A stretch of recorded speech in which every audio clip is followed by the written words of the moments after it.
మూలా నక్షత్రం 4 పాదాలు, పూర్వాషాఢ నక్షత్రం 4 పాదాలు, ఉత్తరాషాఢ నక్షత్రం 1వ పాదం వరకు జన్మించిన వారు ధనుస్సు రాశికి చెందినవారు. ఈ ధనుస్సు వారికి ఆదాయం 5, వ్యయం 5 రెండు సమానం. రాజపూజ్యం 1, అవమానం 5. ఈ ధనుస్సు వారికి అర్ధాష్టమ శని.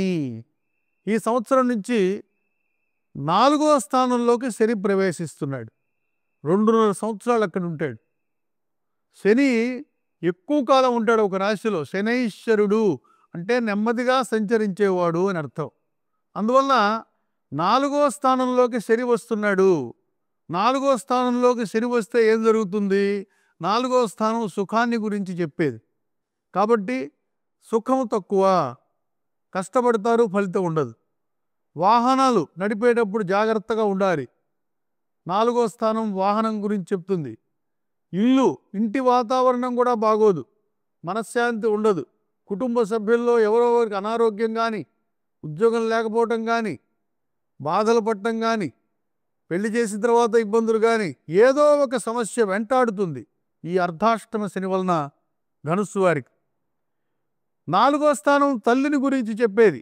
మాతృవర్గం వారితో పేచీలు ఏర్పడతాయి, చిక్కులు వస్తాయి, కోర్టు వివాదాలు వస్తాయి, దూర ప్రయాణం చేయాల్సి వస్తుంది. విద్యలో ఆటంకాలు. 4వ స్థానం విద్య గురించి చెప్పే స్థానం కాబట్టి విద్యకు కూడా ఆటంకాలు, ఇంటి నిర్మాణం ఆగిపోవటం, ఇలాంటి వ్యతిరేక ఫలితాలు అర్ధాష్టమ శని వలన కనిపిస్తున్నాయి. ధన నష్టం, అనారోగ్య సమస్యలు కూడా ఉన్నాయి. సంతానంతో విరోధం కూడా ఏర్పడుతుంది. అసాంఘిక కార్యకలాపాలకి పాల్పడేవారు మీరు పట్టుబడతారు. ఈ సంవత్సరం జాగ్రత్తగా ఉండండి. గుండె సంబంధ వ్యాధులు ఏర్పడతాయి. ధనుస్సు వారికి ఉపశమనం ఏంటంటే మే 15 నుంచి గురువు సప్తమంలోకి వస్తున్నాడు, కేంద్ర స్థానంలోకి వస్తున్నాడు. ధనుస్సుకు అధిపతి గురువు.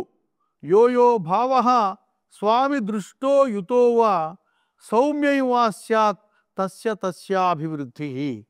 కాబట్టి భావాధిపతి భావాన్ని చూడటం విశేషము. కాబట్టి సప్తమంలో ఉన్నటువంటి గురువు ధనస్సు వారికి ధనస్సు స్థానాన్ని చూస్తున్నాడు. అందువల్ల మీకు మేలు జరుగుతుంది. మే 15 నుంచి సప్తమ స్థానంలో గురువు ఉంటే కళత్రంతో బాగుంటారు, పిల్లలకి పెళ్లి చేస్తారు, శుభకార్యాలు నిర్వహిస్తారు, పెళ్ళిళ్ళు, ఉపనయనాలు, గృహప్రవేశాలు ఇలాంటివి చేస్తారు. పెళ్లి కాని వారు పిల్లలు ఎవరైనా ఉంటే వాళ్ళకి పెళ్ళి అవుతుంది. పరస్పర అవగాహనతో ముందుకు వెళ్తారు, భూములు కొనుగోలు చేస్తారు. ఈ విధంగా ధనుస్సు రాశి వారికి సప్తమంలో మే 15 నుంచి గురువు రాగానే మేలు జరిగే అవకాశం పుష్కలంగా కనిపిస్తుంది. ఇక ధనుస్సు వారికి కుంభంలో రాహు ఈ సంవత్సరం మే 18 నుంచి. కుంభంలో రాహు 3వ స్థానం.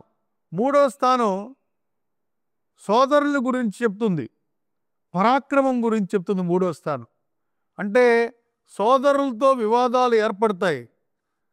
పరాక్రమం, ఏ పని తలపెట్టినా, ఎంతమంది శత్రువులు ఎదురొడ్డి నిలిచినా విజయం మీదే. ధైర్యంగా అడుగులు వేస్తారు. కమ్యూనికేషన్ స్కిల్స్ బాగుంటాయి మీకు. చక్కగా మాట్లాడి పనులు నెరవేర్చుకుంటారు. తోబుట్టువులతో విరోధం సంభవించిన ప్రయోజనం మాత్రం మీరే పొందుతారు. మిత్రుల నుంచి మంచి మద్దతు లభిస్తుంది మీకు. స్నేహితులు ఒక్కొక్కసారి మీకు ద్రోహం చేయాలని చూస్తారు, వాళ్ళ పప్పులు ఉడకవు. ధార్మిక కార్యక్రమాల్లో పాల్గొంటారు. వృత్తి వ్యాపారాల్లో సామాన్య ఫలితాలు కనిపిస్తున్నాయి, ఒడిదుడుకులు వస్తున్నాయి. వ్యాపారస్తులకు అనారోగ్యకరమైన పోటీ నెలకొంటుంది. లాభాలు తక్కువగా ఉంటాయి, పోటీ పెరుగుతుంది. తల్లిదండ్రులకు అనారోగ్యం కనిపిస్తోంది. అర్ధాష్టమ శని వలన సుఖంగా ఉండే అవకాశం కనిపించడం లేదు. కాబట్టి మీ అందరూ కూడా శ్రీమన్నారాయణ కవచం పారాయణ చేసుకొని విష్ణుమూర్తిని ఆరాధించటం వలన సత్ఫలితాలు పొందే అవకాశం ఉంటుంది.